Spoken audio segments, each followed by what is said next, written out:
Pregnancy राहिल्यावर पहिल्या 3 महिन्यात बाळाचे सगळे बेसिक अवयव तयार होत असतात आणि यावेळीच ज्या जेनेटिक गोष्टी असतात, जनुकीय बदल जे घडत असतात गर्भामध्ये, ते ह्या पहिल्या 3 महिन्यात घडत असतात. त्यामुळे ही प्रेग्नन्सी थोडीशी अनस्टेबल असते. म्हणजे काही काही वेळा गर्भपात किंवा अशा गोष्टी या पहिल्या 3 महिन्यात होऊ शकतात, ज्याला जनुकीय कारणं असू शकतात, म्हणजे जेनेटिक रिझन्स असू शकतात.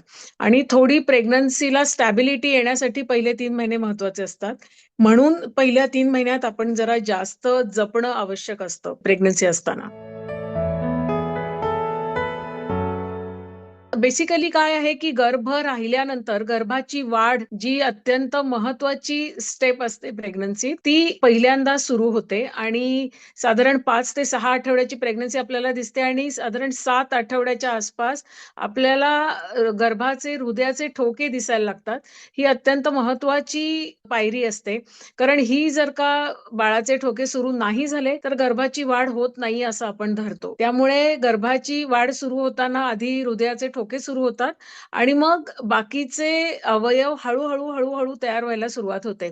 सो 3 महिन्याच्या शेवटी साधारण छोटंसं बाळ तयार असतं, पण त्याच्यातल्या ज्या संस्था असतात, म्हणजे मज्जा संस्था किंवा म्हणजे आपली जी पचन संस्था, या ज्या आतल्या सगळ्या संस्था असतात त्या अजून तयार झालेल्या नसतात, पण अवयव तयार झालेले असतात आणि बाकीचे जे सिस्टीम्स म्हणतो आपण की गॅस्ट्रोइंटेस्टिनल सिस्टीम किंवा या सगळ्या सिस्टीम्स 3 महिन्यानंतर तयार होतात.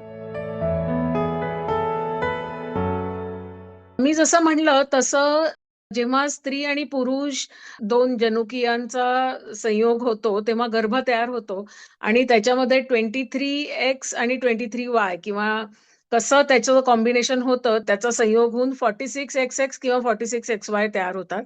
तर याच्यामध्ये असं आहे की हा संयोग होताना समजा त्याच्यात काही चुका घडल्या, जेनेटिक कॉम्बिनेशन मध्ये चूक घडली, तर त्यामुळे गर्भामध्ये काहीतरी दोष असू शकतो. त्यामुळे पहिल्या 3 महिन्यात होणाऱ्या गर्भपातांचं कारण बऱ्याच वेळा जनुकीय असतं. सो जनुकीय गर्भपात मेजर कारण असू शकतं. ह्याच्यामध्ये अजून एक फोलिक ऍसिड किंवा B12 डेफिशियन्सी म्हणजे व्हिटॅमिनची डेफिशियन्सी हे कारण असू शकतं. शुगर जास्त असेल पेशंटची, म्हणजे थोडासा डायबिटीस असेल किंवा ब्लड शुगर जास्ती असेल तर गर्भपात होऊ शकतो. थायरॉइडचं फंक्शन हे पण अत्यंत महत्वाचं कारण आहे की थायरॉइडच्या लेवल जे अल्ट्रा TSH लेवल्स आहेत त्या 2.5 पेक्षा जास्त असतील तर गर्भपात होऊ शकतो, असंही एक कारण आहे. अजून एक म्हणजे ऑटोइम्युनिटी, म्हणजे तुमच्या शरीराची जी प्रतिकार शक्तीची जी सिस्टीम असते ती तुमच्याच शरीराच्या अगेन्स्ट काम करते. म्हणजे गर्भ जो राहिलेला आहे हा एक फॉरेन बॉडी म्हणून आपल्या शरीराकडनं असं वाटतं की हा एक बाहेरची गोष्ट आहे ही आणि याच्या विरुद्ध आपल्या शरीराला लढायला पाहिजे अशी समजूत होते प्रतिकार शक्तीची आणि त्यामुळे त्या गर्भावर अटॅक केला जातो आणि गर्भपात होऊ शकतो. सो याला ऑटोइम्युनिटी असं नाव आहे. हे सुद्धा एक कारण गर्भपाताचं असू शकतं. गर्भवती स्त्रीला जनरली आम्ही या सूचना देतो की पेप्सी, कोक अशी कोल्ड ड्रिंक्स किंवा मॅगी सारखी अल्ट्रा प्रोसेस्ड पदार्थ, फ्रूट ज्युसेस ज्याच्यामध्ये फक्त जास्त साखर असते आणि कुठल्याही प्रकारचं न्यूट्रिशन नसतं, चायनीज फूडमध्ये अजिनोमोटोचं प्रमाण खूप जास्त असेल तर ते नको आणि घरचं ताजं अन्न, शिळं सुद्धा अजिबात नको, या आमच्या कायमच्या सूचना असतात. अजून एक म्हणजे जिना चढ-उतार करणे किंवा ओझी उचलणे किंवा कष्टाची कामं करणे, प्रवास ही अत्यंत महत्वाची गोष्ट आहे. टू व्हीलरवरचा प्रवास किंवा इन जनरलच प्रवास अव्हॉइड करणं महत्वाचं असतं. एकतर प्रवासात धक्के बसणं हा एक पार्ट आहे. जेव्हा तुम्ही ट्रेनमध्ये, बसमध्ये किंवा कुठेही गर्दीच्या ठिकाणी जाता, तेव्हा तुम्ही स्वतःला व्हायरल इन्फेक्शन्सना एक्सपोज करत असता आणि व्हायरल इन्फेक्शन्स ही पहिल्या 3 महिन्यात खूप रिस्की ठरू शकतात. त्यामुळे कुठल्याही प्रकारचा प्रवास अव्हॉइड करावा, गर्दीच्या ठिकाणी जाणं अव्हॉइड करावं. जायची वेळच आली तर मास्क लावावा सो दॅट तुम्ही स्वतःला या व्हायरल जंतू संसर्ग किंवा व्हायरल इन्फेक्शन्स पासून स्वतःचं प्रोटेक्शन करू शकाल. चालण्याचा व्यायाम उत्तम. अगदी वेट्स वगैरे जिम मध्ये जाऊन करणं अवघड जातं. एकतर काय असतं पहिल्या 3 महिन्यात खूप अशक्तपणा असतो गर्भार स्त्रीला आणि बरीच सारखं झोप आल्याचा फील असतो, कारण तुमच्या हॉर्मोनल लेवल्स खूप जास्त फास्ट वाढत असतात. त्यामुळे फार काही एनर्जी असते प्रेग्नंट मुलीमध्ये पहिल्या 3 महिन्यात असं नाहीच. त्यामुळे खूप जास्त व्यायाम तिला सहनही होत नाही. पण चालण्याचा व्यायाम ती करू शकते. मनाला फ्रेश वाटेल इतपत व्यायाम नक्की करावा. घरी झोपून राहायची तर अजिबातच गरज नाहीये. पण ॲट द सेम टाईम विश्रांतीची पण गरज आहे. म्हणजे खूप हेक्टिक तिचं काम नसावं, पण अगदी झोपून राहणंही गरजेचं नाही. पहिली प्रेग्नन्सी पाळी चुकल्यानंतर 8 दिवस थांबायला हरकत नसते. खूप लवकरही प्रेग्नन्सी टेस्ट करायची गरज नसते. एक 4-5 दिवसानंतर प्रेग्नन्सी टेस्ट पॉझिटिव्ह आली. खरं सांगायचं तर प्रेग्नन्सी राहायच्या आधी काही तपासण्या करून घेतल्या तर त्याचा खूप फायदा होतो. कारण मी मगाशी म्हटलं तसं थायरॉईडच्या लेव्हल्स आपल्याला बघायच्या असतात.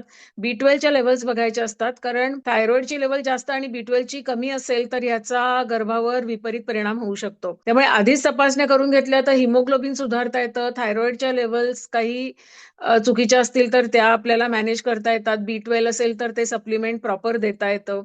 आणि प्रेग्नन्सी राहिल्या-राहिल्या एक सोनोग्राफी करून प्रेग्नन्सी गर्भाशयातच आहे ना, एक्टॉपिक वगैरे म्हणजे गर्भनलिकेत वगैरे नाहीये ना, हे बघणं महत्वाचं. आणि त्याच्यानंतर जी आपण 7-8 आठवड्याला सोनोग्राफी करतो, त्याच्यामध्ये मी म्हणलं मगाशी तसं आपण गर्भाचे ठोके, हृदयाचे ठोके चेक करतो.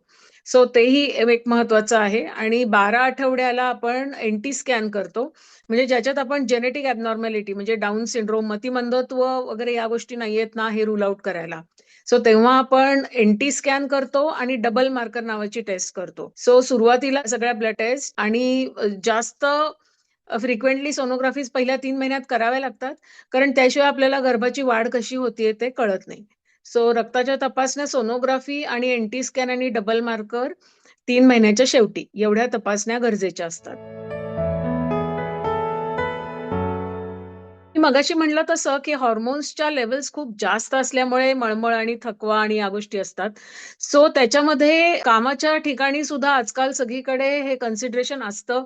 सो सांगायला हरकत नाही, की प्रेग्नन्सी आहे तर तिला थोडंसं हलकं काम द्यायला हरकत नाही आणि थोडी जास्त विश्रांती, दगदग न करणं हे उत्तम. पाणी जितकं पिता येईल तितकं प्यावं आणि काही गोळ्या उपलब्ध आहेत ज्या खूप सेफ आहेत. तर त्या गोळ्या आपण देऊ शकतो गर्भवती स्त्रीला उलटी मळमळ कमी होण्यासाठी.